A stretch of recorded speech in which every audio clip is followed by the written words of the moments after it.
Ang kulit nyo eh. Hanap kayo ng hanap ng big fish eh, no? Is this the big, ito ba yun? Does this satisfy your demand or the public's demand for a big fish?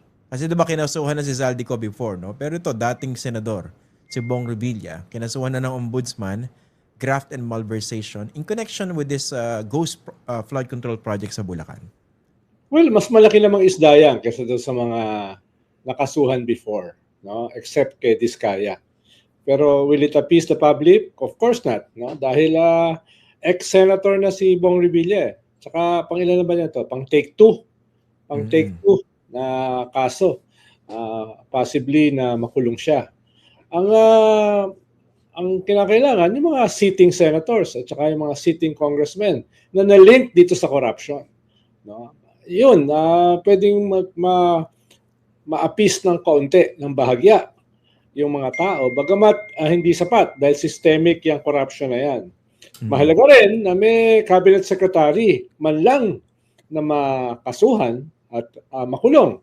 Dahil kanto parang ugnay-ugnay ito legislators, politicians, contractors, government officials, cabinet officials. So para makita na seryoso yung gobyerno dun sa nilunsad nila na mahiya ka naman campaign, kailangan yung iba't ibang aspeto nitong corruption na ito, yung iba't ibang klase ng mga namumuno sa ating gobyerno ay makita na seryosong kakasuhan, ipapakulong at babawiin yung mga ninakaw nila. Medyo lumabas na today yata yung listahan ng mga possible na state witness. Yeah. Bagamat hindi pa natin na-deconstruct maigi, ano yung ibig sabihin nun? Sige, mamaya pupunta tayo doon, Senator, no? Pero lumutang din yung pangalan na baka pakasuhan itong si Senador Jingo Estrada, pero meron din impormasyon o balita na baka hindi kasama itong si Senator Joel Villanueva. How do you see that? Una, yung kay Jinggoy ay halos sigurado naman nakakasuhan siya. Nagtataka na ako bakit pinayagan siya lumabas ng bansa. Bakit binigyan siya ng permiso na lumabas? Kung hindi na bumalik. No? Sabi ni Secretary Bonoan, babalik siya sa February 15. So, medyo matagal siyang nawala. No? Nagpa-extend daw ng 1 month, di ba? 1 month pa yung extension niya. Medyo matagal yun. No? Siguro mahaba yung kanyang pagninila, yung kanyang introspection. Ito si Joel Villanueva ay dapat makasuhan, lalo na yung mga testigo laban sa kanya. Si Alcantara at saka si Bryce. Si Bryce hindi pa binigyan ng status as state witness. Pero si Alcantara mukhang binigyan na yata. Yeah. At saka si Yusek Bernardo. So, tingin ko kung yan yung mga tetestigo ay dapat walang hadlang para makasuhan at makulong si Senator Joel Villanueva. No? Unless may mga himalang mangyari na nangyayari naman sa ating bansa at sa ating sistema. Actually, gumula yung usapan nung lumabas yung impormasyon galing sa abogado niya na nag-retract itong si Henry Alcantara. Although na nakausap natin yung abogado, kinontekstualize siya kinontekstualize siya, di ba? Parang sinasabi niya, hindi yata yun yung tamang characterization. Although nabasa ko yung counter affidavit, no? Iba yung, medyo dinedepensahan nila yung sarili nila ron. Pero sumundot dun sa ombudsman na Boying Rimulya. Di ba? Sinasabi niya, lang yan, no? Tatawag dun? Propaganda ba or something? Di ba nung nag-press con si ombudsman kahapon, no? Bumanat siya dun Yeah. Tsaka, nung pinapanood ko rito sa show mo, yung abogado ni Joel Villanueva, sabi ko, naghahanap buhay to. Naghahanap buhay, di ba? Kaso, kung hindi ka naman niya nabudol, mahirap ka na bang basta-basta paniwalain. So, eventually, nag-backpedal na rin siya dahil sa iyong line of questioning. Kasi ganito, no? Itong mga pagkakaso, meron siyang political dimension, of course, aside from the legal, no?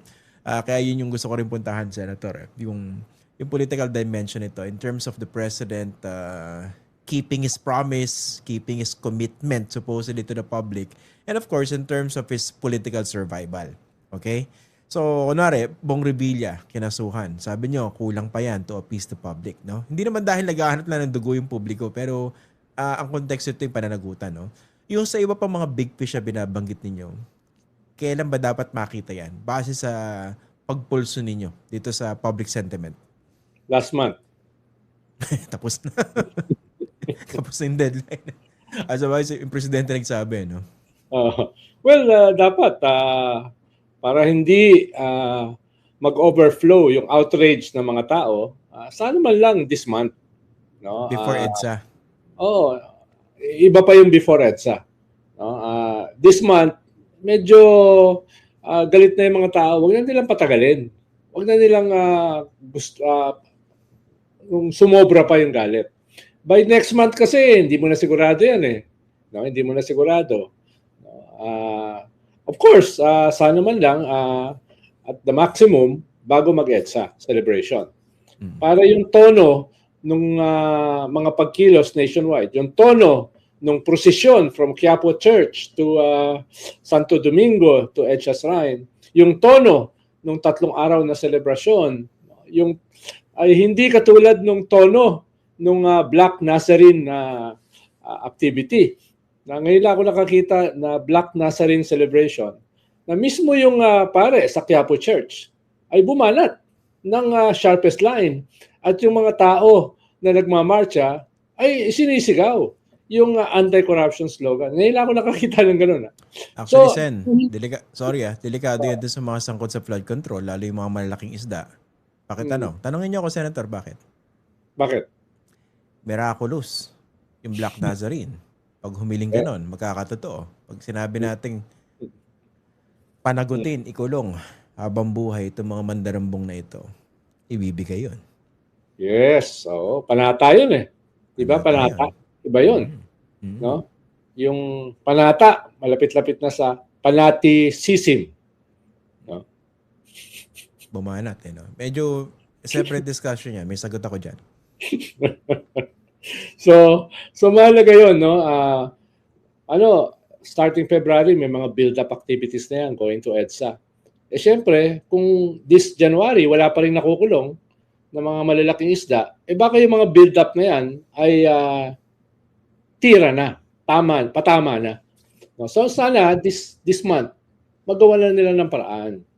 No? Hindi tatanggapin yung excuse na, matagal pa yung case build-up, mabagal pa yung proseso ng ating judiciary, hindi tatanggapin yan eh. Pero, at most, ay bago mag-EDSA.